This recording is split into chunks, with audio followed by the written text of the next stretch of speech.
복음이라는 건 귀에 달콤한 소리가 아니라고 누차 말씀드렸어요. 진짜 복음은 우리를 살릴 수 있어야 한다. 우리에게 경각심을 주는 것이다. 지옥의 공포, 지옥에 대한 두려움을 가질수록 우리는 복음을 듣게 되는 것이다. 이런 말씀입니다. 자, 비극 중에 비극은 지옥에 가는 것이에요. 우리가 일상 살면서 조금만 억울한 일을 당한다든지 조금만 손해보는 일이 있어요. 기름을 넣는데 기름을 내고 조금 갔더니 요새는 기름값이 다 이렇게 마킹되어 있잖아요. 가다 보니까 표시되어 있는데 조금 전에 5분 전에 기름 넣은 그 주유소보다 더 싼 집을 만났어. 기분 좋아요, 나빠요? 좀 참고 여기 올걸. 뭐 이런 생각이. 한 5분 갑니다. 운전하고 가면요. 한 5분쯤 시간이 가요. 또 뭐 인터넷에서 뭘 샀는데 알고 봤더니 그 다음날 또 검색 우연히 해보니까 한 5,000원 더 값이 내렸다. 막 괜히 기분 나쁩니다. 그것도 한 5분 갑니다. 한 5분 가요. 참 신기하죠. 어디 가서 차 한잔 안 마시면 되는 돈인데 또 그런 돈은 되게 아까워. 그죠? 이상한 거예요. 사람 심리가. 우리가 그처럼 이 계산에 굉장히 등해요. 그리고 조금 손해를 본다든지 불이익을 당한다든지 그러면 상처받고 견디지 못하는 것이 우리들이거든요. 다 그렇습니다. 표시를 안 하고의 차이지. 여러분, 지옥을 가버렸다면 어떡해. 뭐 이것과는 비교할 수 없는 거예요. 근데 가만히 보니까 망할 사람은 큰 걸 놓치더만요. 소탐대실. 그러니까 이 땅에 연연하고 지옥에 대한 관심이 없어. 그 사람들의 이목 이런 거 굉장히 힘들어하거든요. 사람들의 평가. 근데 주님의 평가는 별 관심이 없어. 신기하죠?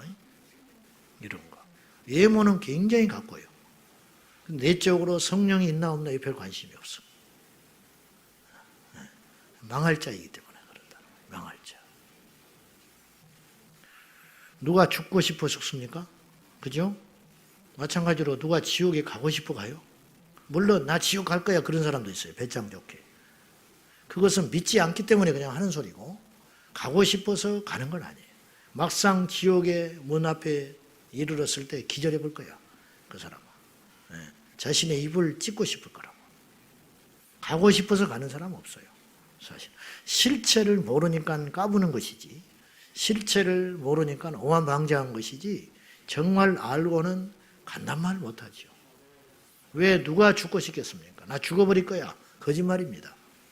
죽고 싶은 사람이 누가 있겠습니까? 근데 죽게 되잖아요. 지옥을 누가 가고 싶겠냐고. 이 땅의 작은 것도 손해 안 보고 조금이라도 편하게 살고 싶고 이득 보고 싶은 것이 인생인데 근데 누가 지옥을 가고 싶겠냐고요. 근데 현실은 지옥을 가는 사람이 있어요. 즉 가고 싶어서 가는 나라가 아니다. 기준에 들지 못하면 가는 거예요. 이 땅에서 누가 망하고 싶고 실패하고 싶겠어요. 그러나 실패하고 망한 사람이 나오듯이 죽고 싶어서 죽는 사람이 없듯이 지옥에 가고 싶어서 가겠냐. 갈 수밖에 없어서 간다. 이런 말이에요. 마찬가지로 천국도 가고 싶다고 가는 나라가 아니다. 기준에 들면 가는 것이고 안 들면 무조건 못 가는 거예요. 뭐 변명의 여지가 없는 것이죠. 변명의 여지가 없어. 지옥은 누가 가냐? 믿지 않기 때문에 갑니다. 뭐 당연한 이야기가 되겠습니다. 그런데 믿지 않는다는 말에는 몇 가지 우리가 가설을 세워볼 필요가 있어요. 가정. 자, 첫째, 믿지 않는 사람이에요. 믿지 않는 사람. 이 말은 믿을 수 있는 기회를 스스로 포기했다. 이렇게 표현할 수 있어요. 믿지 않았어요. 믿을 수 있었는데 믿지 않았어. 거부했어. 그런 사람들이 성경에 나오죠. 예수님 당시의 유대인들. 예수님이 끊임없이 회개하라고 그래요. 나를 본 자는 아버지를 본 자다 그래요. 나와 아버지는 하나이니라. 너희가 내 말을 믿지 못하겠거든. 말은 다 할 수 있잖아요. 말이라는 건 뭐든지 할 수 있으니까. 내 말을 믿지 못하겠거든. 내가 하나님이라는 거. 나와 하나님이 하나라는 거. 내가 하나님의 아들이라는 거. 그 말을 너희들이 믿지 못하는 거 주님이 이해하신다는 거예요. 내 말을 믿지 못하겠거든. 내가 하는 일을 보고 믿어라. 어떻게 죽은 자를 살리겠냐. 어떻게 안진병 일으키겠냐. 그런 걸 들어보기나 했냐 지금까지. 선지자들이 행한 그런 수준의 것이 아니었다는 거죠. 그런 걸 보면서 믿을 수 있는 기회가 있었단 말이죠. 말을 믿지 못하겠거든 행동을 보고 믿을 수 있었단 말이에요. 그러나 그들은 스스로 믿지 않았어요. 믿지 않았어. 가룟 유다, 예수님의 제자였고 그 금쪽 같은 말씀을 받아 먹으면서도 안 믿었다 이 말이죠. 가룟 유다는 못 믿은 사람이 아니에요. 안 믿은 사람이죠. 이 시대에도 마찬가지예요. 복음을 듣지만 비웃는 사람들이 있어요. 노방전도 하는 사람을 보고 그 숱한 기회를 지나치고 있는 거예요. 그런 사람들이 믿지 않는 사람이라. 두 번째, 믿지 않는 사람이 있다면 믿지 못한 사람이 있는 것입니다. 그렇지 않습니까? 믿지 못했던 사람. 원천적으로 믿을 수 있는 기회를 애초에 갖지 못한 사람이죠. 그럼 우리가 이런 질문을 할 수 있어요. 하나님이 공평하시니까 이들을 배려해 줘야 되지 않느냐. 이슬람에서 어릴 적부터 태어났어요. 자기 부모가 극심한 이슬람 신자야. 죽을 때까지 그렇게 살았어요. 그것이 전부인지 알고 알라가 참 신인 줄 알고 죽을 때도 자기는 알라를 위해서 충성하고 한평생을 살았기 때문에 이 폭탄 테러 하잖아요. 몸에다가 폭탄을 설치하고 자살 폭탄 테러 하면 내가 알라의 천국에 간다. 그런 믿음을 갖고 죽었다. 죽었는데 얼마나 억울할까. 이 사람들은 믿지 않는 게 아니고 믿지 못했던 사람이죠. 이제 신학적으로 이런 사람은 배려해야 되지 않느냐. 어린아이의 죽음, 태어난 지 얼마 안 돼서 죽었다. 저는 솔직히 잘은 모르겠어요. 그러나 제 지론은 이렇게 단정할 수는 없지만 저는 구원받지 못했을 가능성이 많다. 나는 이렇게 이야기해요. 구원 못 받습니다. 복음을 듣지 않으면, 예수 그리스도를 믿지 않으면 구원받지 못해요. 그것이 중요한 게 아니고 그들의 구원에 우리가 관심을 갖는 것도 중요하지만 그보다 더 중요한 건 우리의 현주소인데 오늘 우리가 지금 믿을 수 있는 기회 가운데 들어왔다는 것이 중요한 거예요. 그 사람들이 구원 받았을까 못 받았을까에 대한 에너지를 낭비할 것이 아니고 내가 지금 예수 안에 있다면 이 기회를 잡아야 한다는 것. 그것이 중요하다는 거예요. 그것이 중요하다는 거예요. 누가 시험 봤는데 떨어졌대. 작년에 누구가 아깝게 하나 틀려서 떨어졌다네. 그걸 왜 머리를 쓰냐고. 지금 내 앞에 닥친 시험을 잘 치를 생각을 해야지. 그리고 나서 일단 내가 학교 가고 나서 그건 다음의 문제죠. 내가 일단 천국에 간다는 것이 내가 지금 일단 구원 받았는가 못 받았는가의 문제가 이것이 중요한 것이지. 어떤 이방인들의 구원들과 어떤 이런 난해한 구원의 문제들에 대하여 과연 관심을 가질 그런 여력이 있는가? 그것 자체가 내가 볼 때는 하나님 앞에 옳지 않던 태도다. 그렇게 여겨집니다. 세 번째로 믿다가 포기한 사람이 있죠. 믿다가 포기한 사람. 믿지 않는 사람과 비슷합니다. 믿지 않는 사람과 비슷하다. 그죠? 믿을 수 있었는데 믿지 않았지요. 스스로. 마찬가지로 그 믿음의 상태로 쭉 갈 수 있어야 하는데 중간에 포기했다. 뭐 때문에 포기했을까? 둘 중에 하나예요. 핍박 혹은 유혹. 이 둘 중에 하나인데 이것이 환난이나 유혹을 이기지 못하고 중도 포기했던 사람. 성경에 나옵니다. 바울과 함께 선교했던 데마 같은 사람. 데살로니가를 사랑하여 세상으로 갔다. 물론 그 사람이 다시 돌아왔을지도 몰라요. 그건 모르는 일이죠. 성경에 일단 그걸로 끝났으니까 성경에 기록된 그 사건으로는 일단 데마가 세상으로 갔을 것이다. 그걸로 일단 보는 것이죠. 모르겠습니다만은 일단 그렇게 보는 거죠. 네 번째, 비슷한 의미지만 믿을 뻔했던 사람들이 있어요. 믿을 뻔했던 사람. 인생에 한 번 찾아온 기회를 놓쳐버린 사람들이 있을 수 있어요. 인생에 한 번 찾아온 기회가 있었어. 부흥회를 우연히 참석했다든지 지나가다가 술을 고주망태 돼가지고 괜히 비 오는 날 마음이 허전하고 위기가 있고 과연 내가 사는 것이 뭔가. 그런데 내 기전에 찬송 소리가 들려왔어. 그 소리에 이끌려가지고 내려가 봤는데 지하에 예배를 드리고 있었다. 뭐 이런 경우죠. 옛날에 제가 80년대 말에 서울에서 개척교회를 섬기고 같이 도와주고 있을 때 깊은 지하에 교회가 있었습니다. 월세 18만 원 그 당시. 그러니까 사택도 옆에다가 막아가지고 그냥 뭐 이런 햇볕 하나 안 들어오는 우리 교회만큼 깊은 지하였는데 이렇게 문이 우리처럼 앞뒤에 있었어요.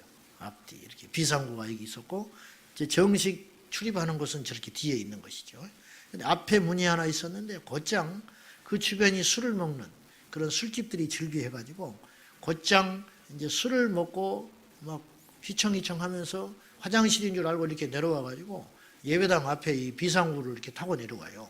그래가지고 여기서 막 문을 두드리는 사람이 있어요. 예배 드리고 있으면. 근데 그래가지고 예배당에 들어온 사람이 하나 있었어. 오줌 싸러 왔다가. 술을 먹고 오줌 싸러 왔다가 계단에 이렇게 내려와서 근데 소리가 나니까 문을 두드리고 문을 열었더니 하도 두드리대니까 문을 열었더니 그때 예배당에 들어온 사람인데 그 사람이 교인이 돼가지고 예수 믿는 케이스가 있었어. 이 사람은 뭐 죽을 뻔했다가 산 사람이죠. 반면에 대부분의 경우 99%는 그냥 나가버립니다. 그냥 막 욕하고 간다든지 발로 차고 간다든지 미안합니다 하고 간다든지. 그럼 만약에 하나님이 그를 이끌었다면 과연 일생일대예요. 과연 지옥에 떨어진 사람들이 믿을 뻔했다가 믿지 않았던 그런 사람들이 지옥에 주저앉아서 지금 뭐 생각할 겨를도 없이 고통을 받고 있겠지만은 과연 무슨 생각을 할까? 그냥 믿을 뻔했던 사람들이 있었다. 누군지는 모르지만 분명히 있어요. 다섯 번째는 믿는 줄 착각했던 사람들이 있죠. 믿는 줄 착각했던 사람들.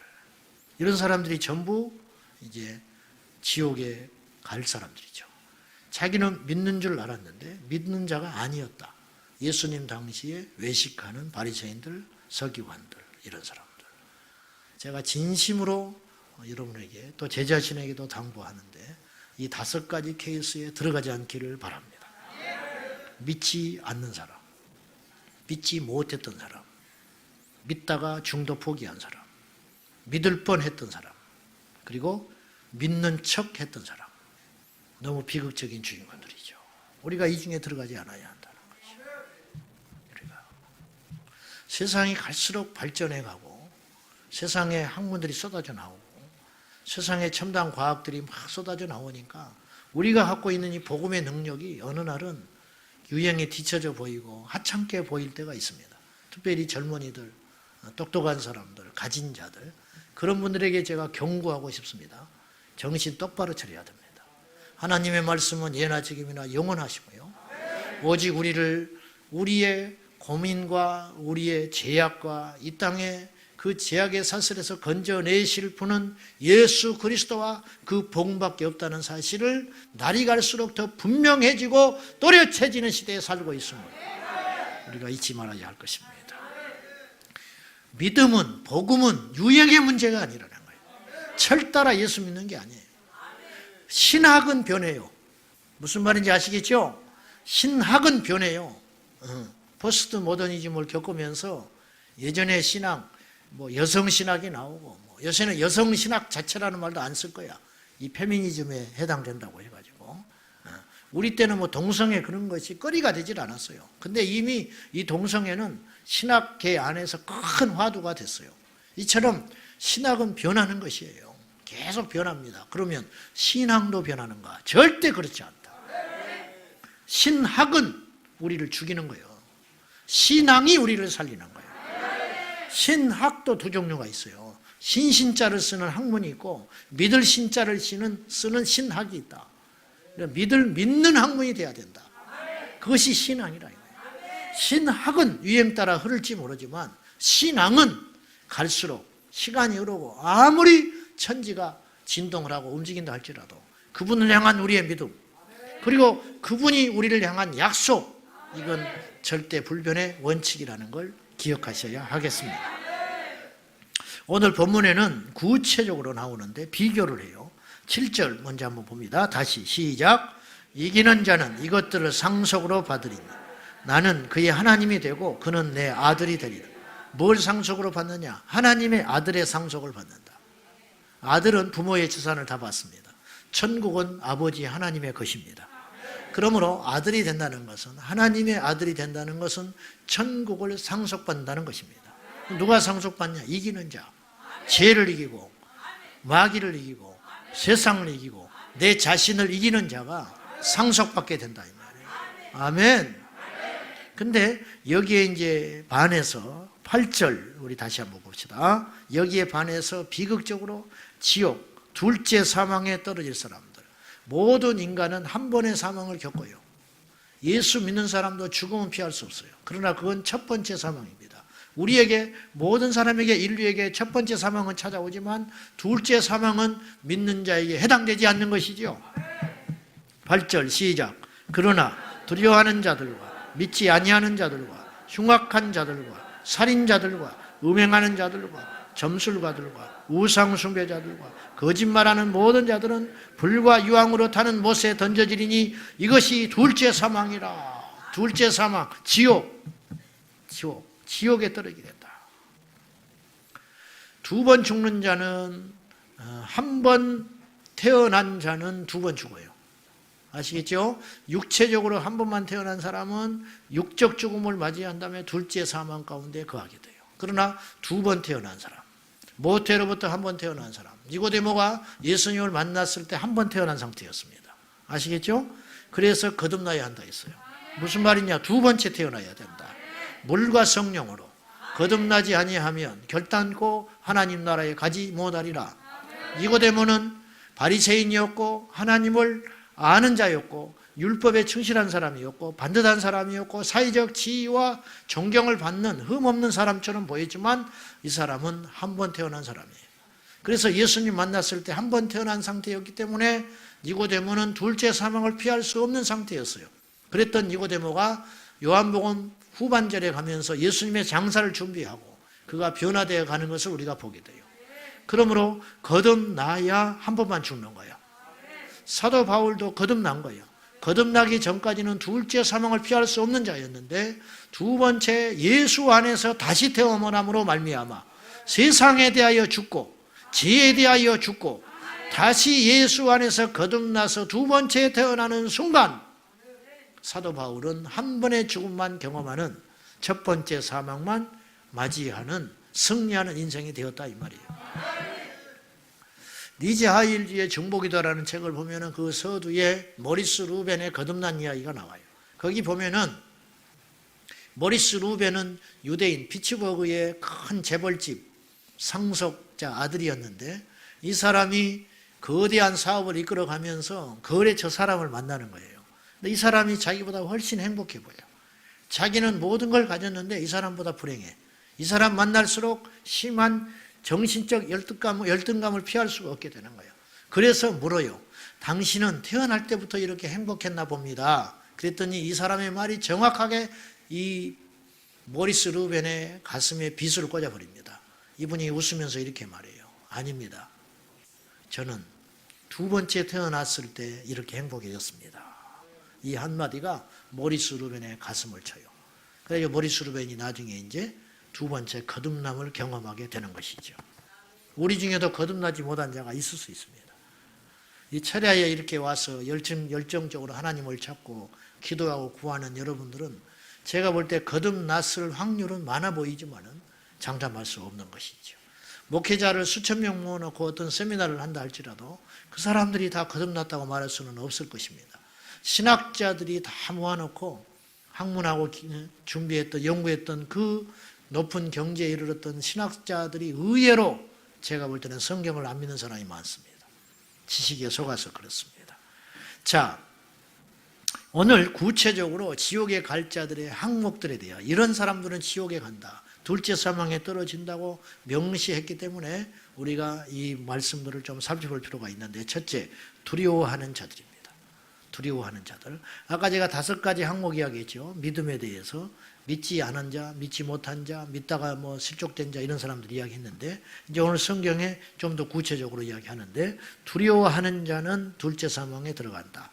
현대어 성경에 보니까 이 두려워하는 자들을 뭐라고 표현했냐면 비겁한 자. 그러니까 이 두려워한다는 말은 이 천년적으로 태어난 기질적으로 두려움이 있는 사람이 있어요. 겁이 많은 사람, 깜짝 놀라는 사람. 그런 사람이 지옥 간다는 뜻이 아니고 비겁하게 믿음을 버리는 사람. 그러니 단순히 겁이 많은 소심한 사람이라는 뜻이 아니고 결정적일 때 두려워서 믿음을 저버릴 수 있는 사람. 이런 사람들은 지옥의 멸망길에 들어간다. 초대교회에 로마 시대에 예수 그리스도를 믿다가 발각된 사람들이 순교를 하게 됐는데 이 사람들을 어떻게 고문을 했냐면은 로마 군인들이 매서운 추위가 몰아치는 해변가에 끌고 가가지고 얼음 구덩이를 파놓고 5명을 그 얼음 구덩이에 집어 넣어놓고 밖에서 이게 장작불을 떼면서 조롱을 했습니다.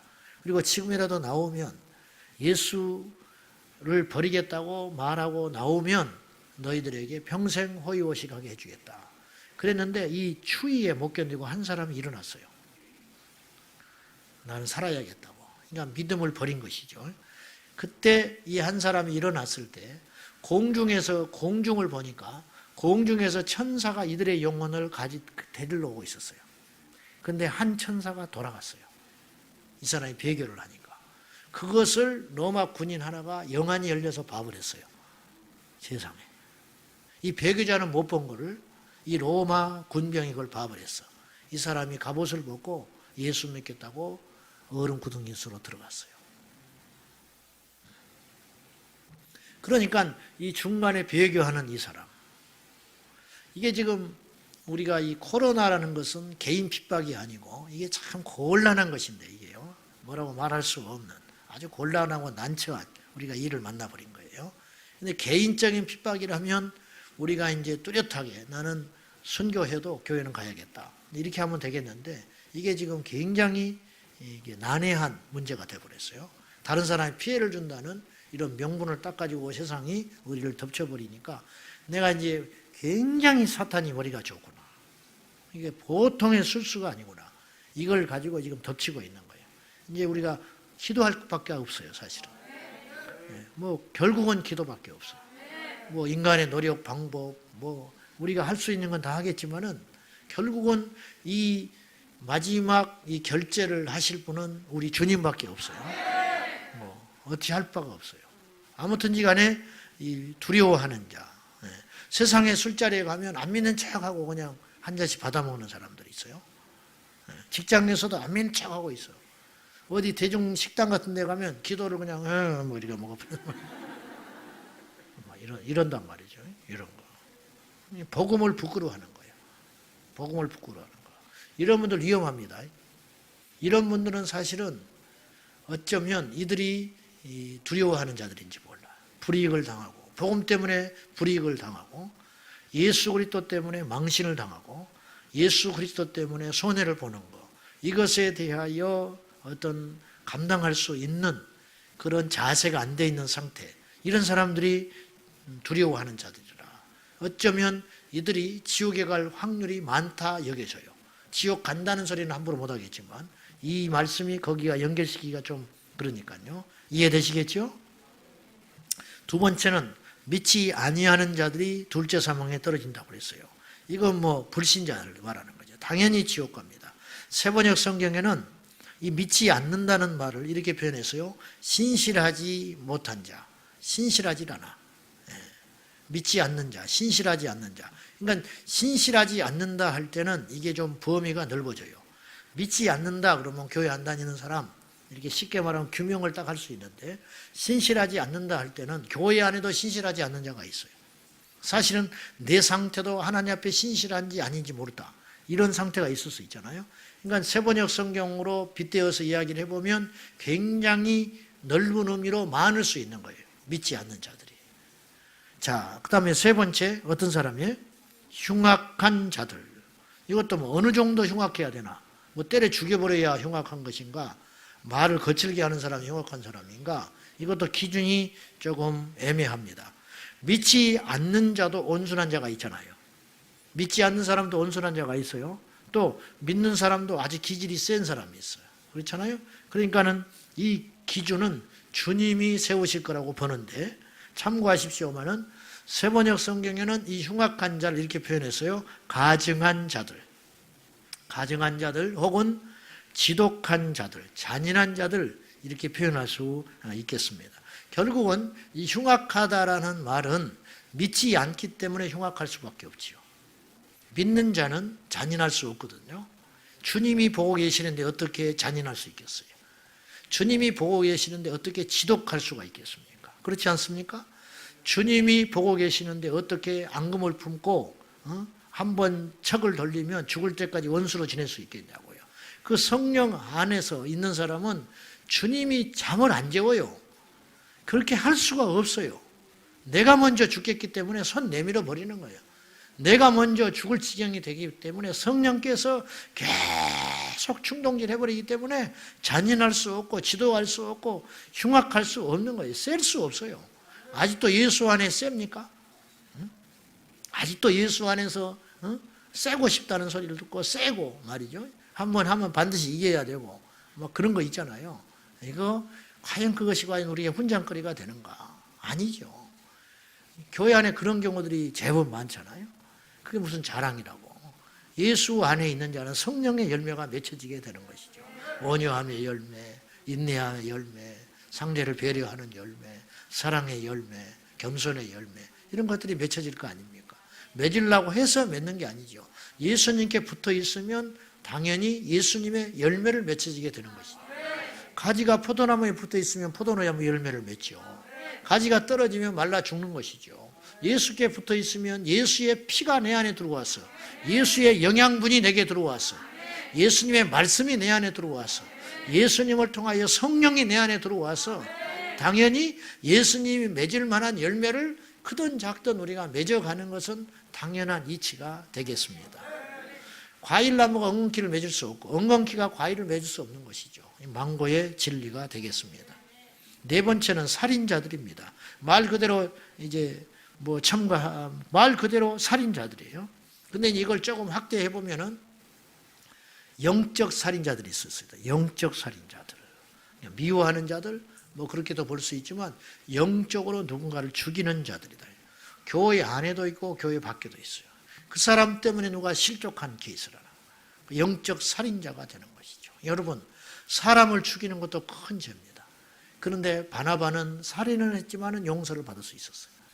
그러나 영적으로 죽여버리면 그 죄는 얼마나 크냐 이 말이죠. 누군가를 넘어지게 만들었다. 누군가를 실족하게 만들었다.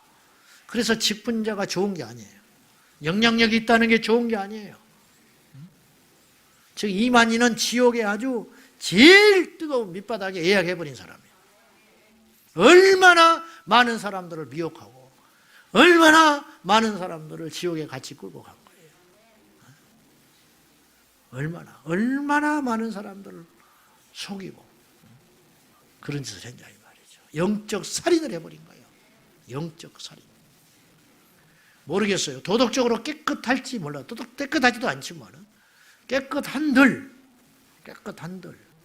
영적으로 너무 많은 사람을 죽여버렸다. 목숨을 죽이는 것도 하나님이 이렇게 큰 죄로 치는데 영적 살인을 해버렸다. 여러분, 교회 안에서 누구를 은근히 밀어내는 분위기가 있는 거예요. 막 그런 거 있어요. 마음속으로 다 미워해요. 온 성도들이 그 사람을 미워해요. 말을 안 붙여줘. 그 영적 살인하고 있는 거예요. 그 사람 죽여버리는 거예요.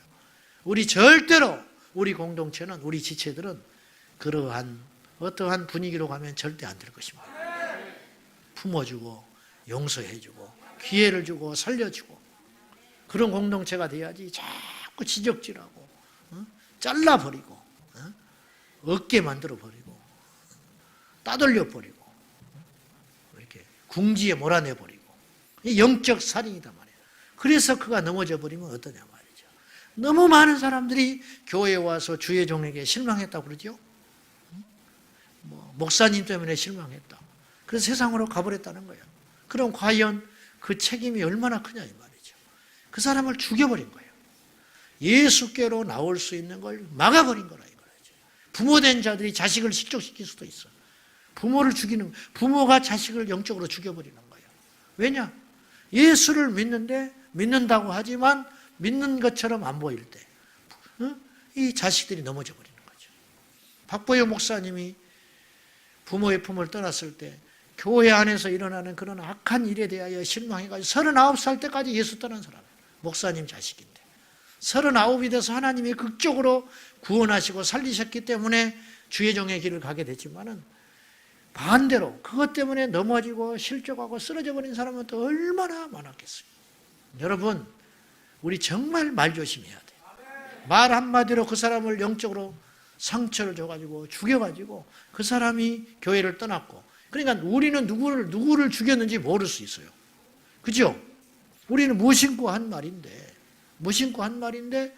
그 사람은 그런데 알고 있을 거 아니에요. 나는 누구 때문에 교회를 떠났다는 걸 명백히 기억하고 있을 거 아니에요. 무엇 때문에 예수를 떠나게 됐는지를 기억하고 있을 거 아니에요. 죽인 자는 모른다니까요. 죽인 자는 몰라요. 무심코 한 말. 어찌 머리를 그따구로 하고 다니냐고. 그런데 그 말이 그냥 딱 듣는 사람이 그것이 그렇지 않아도 이게 막 너무너무 본인이 지금 힘든 상태였는데 누가 한번 딱 그렇게 해버렸다.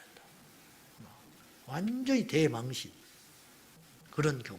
그럼 그 사람은 누구 때문에 자기가 넘어졌는지를 기억할 거 아니에요. 넘어뜨리려고 해서 넘어뜨린 게 아니라는 거죠. 우리 모두 영적 살인하면 안 됩니다. 어찌 됐든 함부로 말하지 말고 그 사람이 스스로 자초되어 쓰러져 가는 것도 우리에게 속상한 일인데 스스로 멀어져 가버린 것도 이건 슬픈 일인데 누구 때문에 멀어지고 누구 때문에 무너져 버렸다면 이건 얼마나 비극적인 일이냐 이 말이죠. 교회는 살리는 곳이어야 되지 않겠어요? 우리 주님이 살리러 왔는데 우리 주님이 누구를 죽였어요? 다 주님 만난 자는 살아났어요. 자기가 나가 떨어진 것이지 주님이 죽인 자는 없어요. 그렇지 않습니까? 주님 때문에 실족한 사람이 누가 있어? 응? 주님이 잘못한 것 때문에 넘어진 사람이 누가 있냐고. 물론 우리가 주님의 그 온전하심까지는 감히 가까이 갈 수 없지만은 우리가 주님을 따르는 제자로서 그분의 흉내를 내고 살아야 되지 않겠어요? 저도 두려워요. 제가 만약에 100명을 복음으로 인도하여 살렸다 할지라도 한 명을 죽였다면 그 책임은 얼마나 막중하냐 이 말이에요. 히포크라테스 그 의사들의 선언에 보면은 선서에 보면은 100명, 1000명을 살려도 한 명을 죽이면 안 되는 거예요. 의사의 직분이라는 거. 아무리 훌륭한 재판관이 악한 자를 감옥에 정의롭게 재판하여 악한 자를 잡아들인다 할지라도 한 명의 억울한 자를 만나면 안 되는 거예요. 이게 재판의 원리죠. 이게 법의 원리 아니에요? 그렇지 않습니까? 영적인 것도 마찬가지라는 거죠. 다섯 번째, 음행한 자들.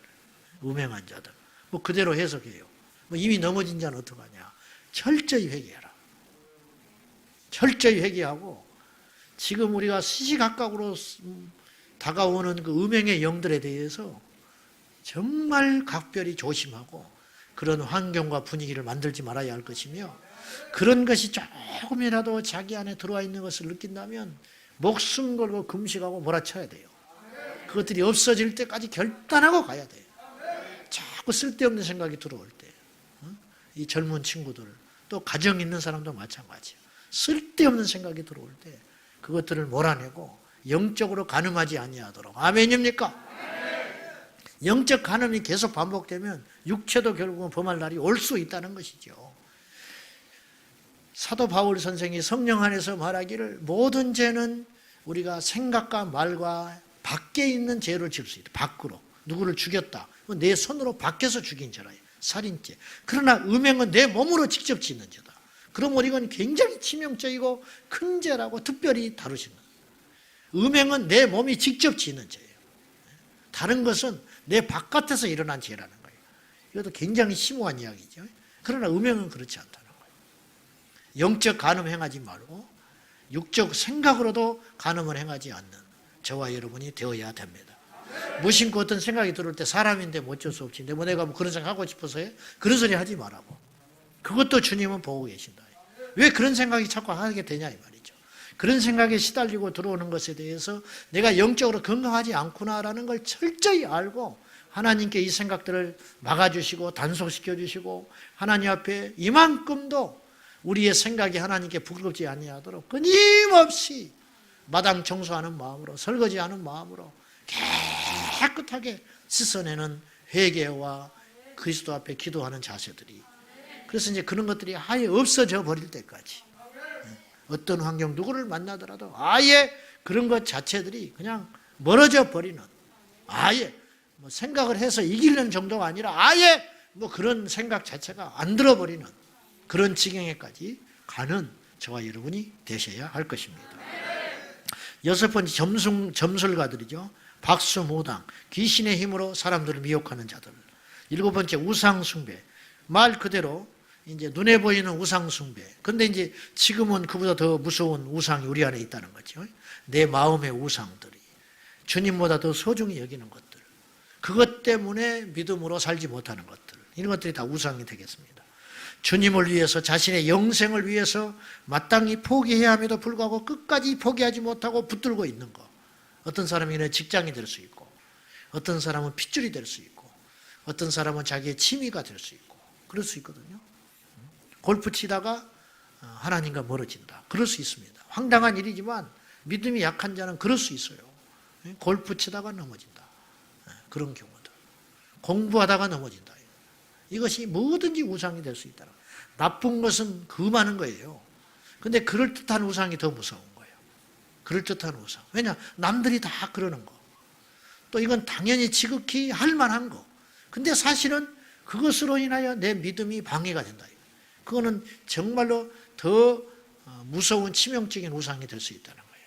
누구든지 다 있습니다. 그것을 우리 주님의 은혜로 물리치는 저와 여러분 되시기를 축복합니다. 그래서 이 믿음의 세계라는 건 정말로 생명의 문제이기 때문에 나는 목에 칼이 들어와도 술 못 끊는다. 근데 의사가 당신 술 안 끊으면 죽는다. 간 보여주면서 시커멓게 이래도 먹을래. 그럼 그날로 끊습니다. 그러니까 할 수 있어요. 주님을 위해서 끊을 수 있어요. 나의 영원한 생명을 위해서 정리할 수 있습니다. 안 한다는 소리 하지 말라고.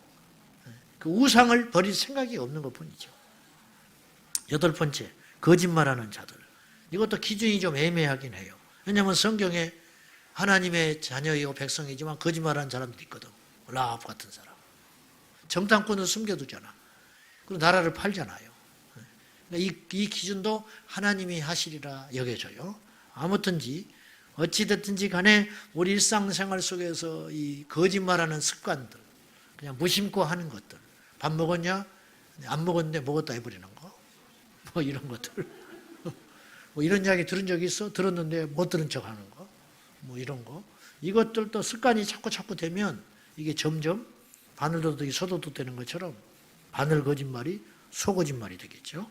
이런 것들을 우리가 중단해야 하겠습니다. 자, 정리해 봅시다. 혹시 여기서 지옥에 갈 분들이 있을까 모르니까 참고를 하시는 의미로 지옥에 갈 자들, 참 우리가 웃고 있지만은 정말 이건 심각한 일입니다. 심각한 일. 우리나라 당뇨 환자가 1000만 명입니다. 근데 몰라. 대부분이 자기가 당뇨인지를 모른다고 그래요. 앞으로 당뇨에 갈 사람까지 따지면 1000만 명이에요. 아이들을 빼고 어른들로 친다면 어마어마한 확률이에요. 어마어마한 확률, 과연. 자, 우리가 누가 지옥에 누구든지 지옥에 갈 수 있다. 저는 제 자신도 못 믿어요. 죽어봐야 알겠어. 그리고 설령 제가 지금 믿음 안에 있고 구원을 받았다 치더라도 이 구원받은 이 믿음으로 주님 앞에 갈 때까지 유지할 수 있을까? 가룟 유다도 넘어졌는데, 쟁쟁했던 사람들이 퍽퍽퍽 넘어졌는데 과연 그 믿음을 가져갈 수 있을까? 한국교회 초기에 신사참배했어요. 신사참배. 그런 초기에 목사님들은 오늘 우리하고는 비교할 수 없을 정도로 순도가 진한 주의 종들이었어. 가난 뭐 그런 건 뭐 당연한 걸로 여기고 갔던 분들이야. 가난하고 그 당시 목회자의 길이라는 게 척박하고 가난하고 뭐 집안에서 그때 뭐 제사 뭐 유교에 찌든 우리나라 문화 상태에서 집에서 쫓겨나고 두들겨 맞고 그런 것들을 다 감수하면서 주의 종의 길을 갔을 거 아니에요. 우상단지 다 버리고 그랬는데도 불구하고 그들이 막상 어떤 일이 닥치니까 신사참배를 해버리고 만 거예요. 그러면 뭐 저 같은 경우는 어떻게 하겠냐는 거예요. 뭐 여러분이 실망할지는 모르지만은 믿지를 못하겠어요. 저는 오직 주님만 믿어요. 그리고 주님의 긍휼함만 기다리는 거예요. 그리고 오늘 또 제가 그런 기도를 하면서 사실은 속으로 내심 그렇게 하면서 철야를 왔는데 주님 지금 온 세상이 난립니다. 한 달 후, 1년 후 다음에는 어떤 일이 일어날지를 모르겠습니다. 이게 지금 예상을 할 수 없는 이게 꼭 코로나뿐만이 아니고 이제 이걸로 인해서 또 2탄, 3탄 어떤 일이 일어날지를 모르겠어요. 도대체 이것이 이제 교회를 향하여 어떤 정책이 쏟아져 나올지 민주주의의 한계라는 게 이것인데 무슨 한계가 있냐면 대다수가 원하면 사람도 죽일 수 있습니다. 무슨 말인지 아시죠? 대다수가 원하면 사람도 죽일 수 있어요. 대다수가 증오해버리면 교회 문 닫을 수 있습니다. 과연 이렇게 쉴 새 없이 돌아가는 이런 상황 속에서 주여 나는 어떻게 해야 됩니까? 답은 알지만 주님 할 수만 있다면 제가 어떤 유혹이나 어떤 시련 가운데서 지혜롭게 판단하고 믿음의 길을 걸어갈 수 있게 해달라고 그냥 하나님께 기도할 수밖에 없는 거예요. 우리가 주님 앞에. 여러분 여기 있다 해도 쫓아갈 필요도 없고 사람들이 많이 간다고 해도 그 길이 옳은 길이 아닌 거예요. 그럼 우리는 성경에 이럴 때 더 집중해야 되고 하나님의 은혜에 집중해야 되고 거짓 선자들이 난무하고 거짓 교회들과 거짓 복음들이 점점점 많아가는 이 시대이기 때문에 제가 뭐 이런 말을 하는 것도 자격이 없고 마치 이렇게 말하면 우리는 참되다 그런 느낌을 줄 수 있지만 그런 뜻이 아니고 누구도 믿을 수 없는 그런 폐역한 세대에 살고 있기 때문에 어쩌면 앞으로는 이제 각계 전투해야 할지도 몰라요. 그래서 누가 그런 말을 하셨죠. 이제 50이 넘어가니까 참 기억이 없어져. 그 목사님이 그랬어요. 말세에는 이제는 지하 교회가 결국은 참된 교회로 남을 수밖에 없을 것이다. 겉에 막 이렇게 번지르르 하고 정치 세력과 손을 잡고 환영을 받고 그건 이미 복음이 떠난 교회일 수 있다. 왜냐? 복음을 전하는 교회는 세상에서 환영받을 수 없어요. 십자가를 전하는 교회는 세상에서 살아남을 수 없어요. 왜냐? 세상이 듣지 않으려고 하니까. 모이지를 않기 때문에. 세상이 그냥 두질 않기 때문에. 결국은 참된 복음을 전하는 교회는 지하 교회로 숨어 들어가서 그들만 말씀으로만 살아갈 수밖에 없는 그런 공동체들이 이제는 곳곳에 나타날 수밖에 없다. 이제 이런 말이죠. 자, 정리를 해보겠습니다. 누가 지옥에 가나? 첫째, 교만한 자가 지옥 가는 거예요. 교만한 자가 지옥 가. 두 번째는 게으른 자가 지옥 가요. 성경에는 게으른 자라는 말과 함께 반드시 따라오는 말이 있어요. 게으르고 악하다. 악하고 게으른 종아. 그렇죠? 악한 것과 게으른 것은 완전히 달라요. 개념이. 그런데요, 놀랍게도 결론은 똑같습니다. 게으른 자도 지옥 갑니다. 악한 자도 지옥 갑니다. 왜 그러느냐? 악해서 예수를 안 믿고요. 게을러서도 안 믿어요. 자, 우리가 12월 첫 주가 되면 가족 구원 전도 축제 하잖아요. 그걸 예를 들어 볼게요. 이 다음 주에 가족 구원 전도 축제예요. 어떤 분에 대해 기도를 열심히 했고 그 형제와 고륙 친척과 약속을 단단히 받았어. 어제까지도 다시 확인했을 때 그날 꼭 간다고 그랬어. 근데 당일날 아침에 전화를 해봤더니 마음이 확 뒤집어져가지고 쌍소리를 하면서 안 간다고 하는 거예요. 악한 거죠. 악한 영의 공격을 받았든지 악한 거야. 본성이 악하든지 본질이 악한 거야. 악한 자가 아버지 앞에 못 나왔어요. 근데 그날 아침에 철석같이 약속을 했는데 전화를 해도 안 받고 아무리 해도 연락이 안 되는 거예요. 허탈한 마음으로 예배 끝나고 전화했더니 그때서야 전화를 받는데 늦잠을 자버렸다는 거예요. 게으른 것이죠. 그러면 결과는 같다는 거예요. 아버지 앞에 못 나온 건 똑같다는 거예요. 악한 자가 더 믿기는 하지만 더 밉죠. 게으른 자는 안타깝지. 악한 자는 조금 더 화가 나는 거죠. 그러나 그 사람의 입장에서 볼 때는 결과는 같다는 거예요. 게으른 자가 하나님 나라 못 갈 수 있어요. 약속한 바는 지키는 사람, 하나님께 결단하는 사람, 내가 이렇게 하겠다고 하는 사람. 제가 혼의 영향력에 대해서 한번 설교했죠, 같이. 그것이 의지가 있고 하나님께 나오고 결단하는 그 사람, 그 사람이 예수도 잘 믿는 거예요. 그 사람이 하나님께 쓰임받을 공산이 커요. 그 사람이 전국에 가까이 갈 가능성이 많다는 거죠. 물론 그건 다는 아니야. 확률로 볼 때 그렇단 말이죠. 그 성경에 보면 결단하는 사람들이 하나님께로 가까이 가요. 아브라함이 결단했어요. 본토 친척 아비 집을 떠나버렸잖아요. 결단했잖아요. 모세가 궁궐에서 왕자의 삶을 사는 걸 포기하고 결단해버렸죠. 주님을 따랐던 제자들 결단했어요. 배를 버렸어요. 그물을 버렸어요. 아비를 버렸어요. 그리고 즉시 주님을 따랐어요. 결단했기 때문에, 부지런했기 때문에 하나님 앞에 맺고 끊음이 온전한 사람, 오늘도 끊는 역사가 일어나야 될 것입니다. 죄를 끊어버리고 나의 나태함을 끊어버리고 하나님 앞에 불의한 것들이 발견되고 계속 말씀의 방망이가 나를 치거든 오늘 회개하고 돌아가야 된다. 다음 주에 그 사이에 어떤 역사가 일어날지 몰라. 그 사이에 사탄이 나의 마음을 어떻게 뺏어갈지 몰라요. 그래서 보라 지금이 은혜 받을 만한 날이요 지금이 구원의 날이로라 그랬어요. 오늘 구원 받아야 되는 거야. 오늘 제가 수년 전에 허리가 자꾸 안 좋아서 병원에 가서 사진을 찍어 보니까 허리가 이렇게 꼬리뼈 쪽이 이렇게 딱 매끈하게 완성이 돼야 된대요. 근데 끝에가 이렇게 둥그랗게 됐어. 그거 하나가 그렇게 크다는 거예요. 나는 모르지 뭐. 의사가 이렇게 말해. 이거 이렇게 약간 이렇게 둥그렇게 됐다는 거예요. 그래서 이게 뭐냐 그랬더니 이거는요 뱃속에서 형성이 된 거라는 거예요. 우리 엄마 때문에 그렇게 된 거예요. 6이나 낳고 7째 날라니까 기운이 다 빠져버렸는지 이걸 딱 안 만들어줬다는 거예요. 그러니까 이건 뭐 어떻게 해볼 수가 없다는 거예요. 그러니까 지금 영양분 먹어도 늦다는 거예요. 지금 내가 아무리 칼슘을 먹고 영양분을 쏟아 부어놔도 이게 안 생긴다는 거예요. 왜냐? 그때 생겼어야 하는 것이라는 거예요. 어머니 뱃속에서 이것이 형성이 되는 과정에서 뭔가 모자랐기 때문에 결핍이 돼서 생기지 않아서 그냥 평생 이렇게 가야 된대. 이런 억울한 일이 어디가 있어? 내가 안 먹은 것도 아니고 내가 한 것도 아닌데. 때가 있어요. 때가 있어. 그걸 놓쳐버리는 거죠. 게으르고. 게으른 자는 악한 자나 같다. 세 번째는 시험에 든 자예요. 시험에 든 자는 둘째 사망에 들어가게 되는 거예요. 믿다가 실족한 사람이죠. 아까 같은 말입니다만은 사람에게 실망해서 아까 영적 살인에 대한 것과 정반대 입장이 되는 거예요. 누군가를 죽였죠. 근데 보세요. 산 사람은 그래도 회개할 기회가 있어요. 무슨 말인지 아세요? 자, 좀 정신을 쫙 차리고 좀 들어볼 필요가 있어요. 목사들 사이에서 이런 말이 있어. 목회에 실패한 사람은 하나님이 용서할 수 있다. 목회를 실패해도 하나님이 용서해 준대.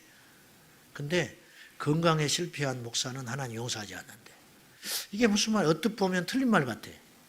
근데 자세히 고씹어 보면 틀린 말이 아니에요.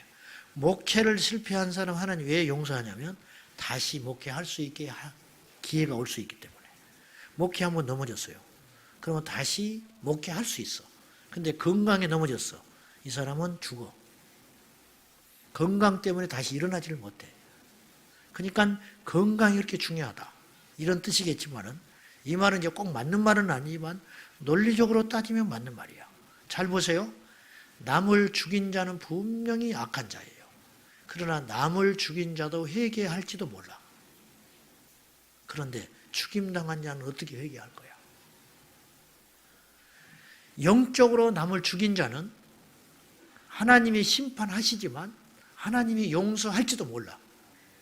이해되시죠? 누군가를 영적으로 죽여서 실족시켰다 이거예요. 큰 죄지요. 근데 하나님이 이 사람 용서하실지도 몰라.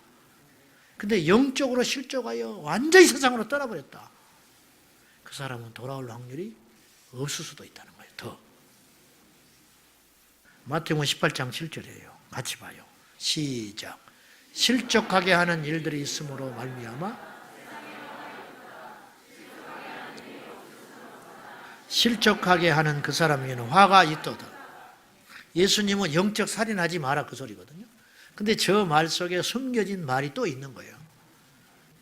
정작 피해는 실족하는 자가 당한다는 거예요. 그렇죠? 사랑하는 여러분, 우리가 교회에 와서 상처 입었다는 소리를 입에 달고 살아. 그게 훈장이라고. 뻔뻔한 소리 하나 할게요. 왜 상처를 받습니까? 그거밖에 믿음이 안 됩니까? 왜 실망합니까? 그거밖에 안 됩니까? 왜 낙심합니까? 누구 좋아라고? 누구만 유익하라고? 견디세요. 버티세요. 뻔돌이 뻔순이가 되세요. 또 다시 일어나면 되잖아. 그 사람 무시하면 되잖아. 그 사람 그냥 제정신이 아닌 소리 그냥 한 번 한 거잖아. 그거밖에 안 된 사람이잖아. 왜 그런 소리에 신경을 쓰냐고. 누가 와서 막 자기한테 함부로 이야기를 하더래요. 그리고는 옆에 있는 사람이 그러고 갔어. 그때 무디 목사님이 그랬다던가 어쨌다던가 막 무식하다고. 무디 목사님 많이 못 배웠거든. 대놓고 설교를 듣거든요. 막 흉을 보면서 앞에서 비난을 하고 막 비판을 하더니 옆에 사람이 걱정이 된 거야. 괜찮으시냐고. 그때 무디 목사가 웃으면서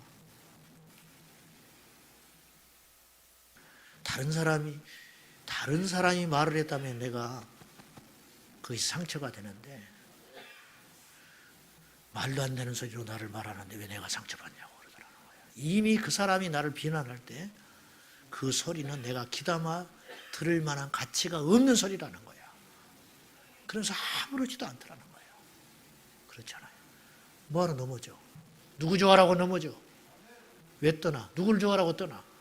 왜 예수를 떠나? 왜 기도를 쉬어? 왜 예배를 쉬어? 왜 그것 때문에 성경을 안 읽어? 왜 그것 때문에 성령을 안 받아? 왜 그것 때문에 봉사를 안 해? 왜 그런 것 때문에 목회를 포기해? 왜 그런 것 때문에 전도를 포기해? 너무 억울하잖아요. 그럴 수 없어. 하나님과 약속 안 받고 그 길을 그냥 가는 거예요. 얼마나 앞으로 많은 일이 기다리고 있는데 누구 좋아라고 넘어져? 누구 좋아라고 낙심하냐고? 뭐 기도를 그렇게 크게 하냐고? 한나처럼 더 크게 해버려. 더 크게. 더 크게. 너는 맨날 할 일 없이 교회 와서 사냐고? 더 와버려. 더 와버려. 그래, 할 일 없으니까 교회 온다. 어떻게 할래? 너는 그렇게 할 일이 많아서 밖으로 돌아다니냐? 내가 더 법으로 복 받았. 나는 더 복 받았어. 너는 부지런히 세상 일해. 나는 하나님 하려니까. 뭘 그렇게 신경을 써? 안 그래? 목사님이 너 안 이뻐해. 나 같은 거 이뻐하면 뭐하게? 나도 하나님이 나 이뻐하면 되니까. 뭐 그런 데 신경을 써. 목사가 이뻐하면 뭐 할 건데? 이뻐하지도 않지만은. 무슨 뭐 이뻐하고 안 이뻐 어디가 있어. 우리 철저히 계약관계예요. 계약관계. 나는 제대로 목회해서 하나님과 상급받으면 되고 여러분 실속 있게 복음 듣고 천국만 가면 되는 것이야. 뭘 복잡하게 말이죠. 뭘 감정으로 말이요. 정들어서 뭐하게. 이쁨 받아서 뭐하게. 뭐 핏줄도 아닌데 어차피. 철저히 계약관계야. 우리는 천국만 가면 돼. 참 무식한 소리죠. 그렇지 않아요? 왜 이런 소리를 못해? 해야지. 우리가 시험 만났을 때 어떻게 처리해야 되냐? 너희가 시험을 만나거든 온전히 기쁘게 여기라 그랬어. 기뻐하라가 아니에요. 기쁘게 여기라. 기뻐할 사람은 없어요. 근데 기쁘게 생각해라. 기쁘게 여기자. 그래 기쁘게 여기자.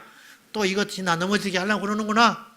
또 은혜 받고 또 집에 가니까 또 집이 뒤죽박죽 됐구나. 그래 내가 기쁘게 여긴다. 이것도 넘어간다. 그럼 몇 번 넘어가 보면 그런 일이 안 생겨버려요. 아멘.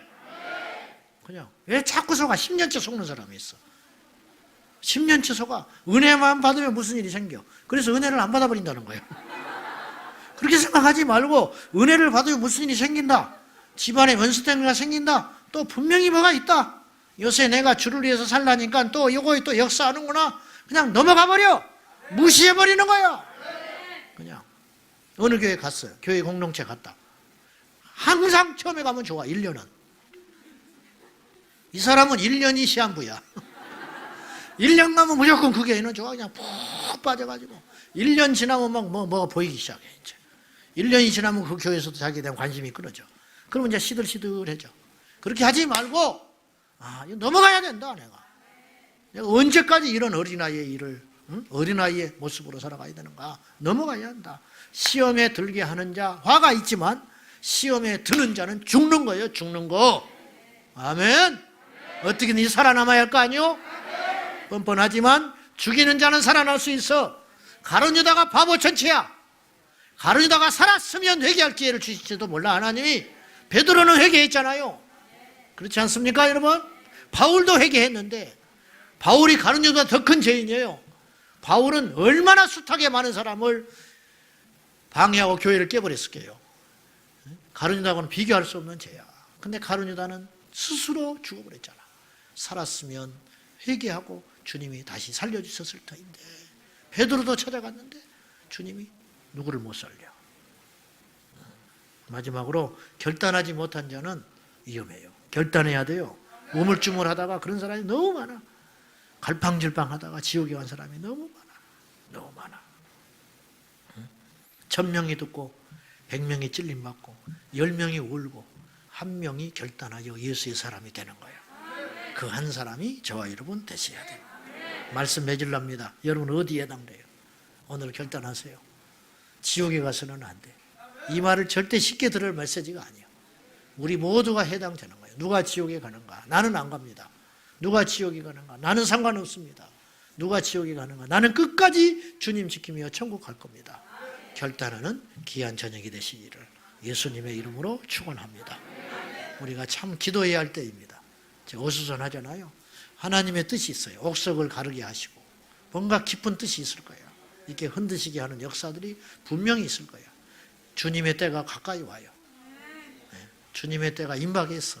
언젠지는 몰라. 지금 한시가 급해요. 우리 주님 다시 오신다면 우리가 저 공중에서 헐헐 날아 변화된 몸으로 예수님 맞이해야 할 거 아니요? 우리가 종말론자는 아니지만 신앙은 종말인 거예요. 어떻게 될지 몰라.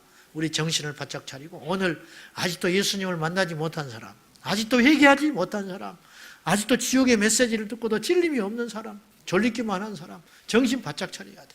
우리 하나님께로 살려달라고 기도하는 오늘 밤이 되어야 할 것입니다. 우리 가족을 위해 가족의 구원을 위해서 기도해야 할 것이고 나의 구원을 위해서 기도해야 할 것이고 이 민족의 구원을 위해서도 기도할 것이고 이 땅의 교회들을 위해서도 기도하는 오늘 밤 되시기를 축복합니다.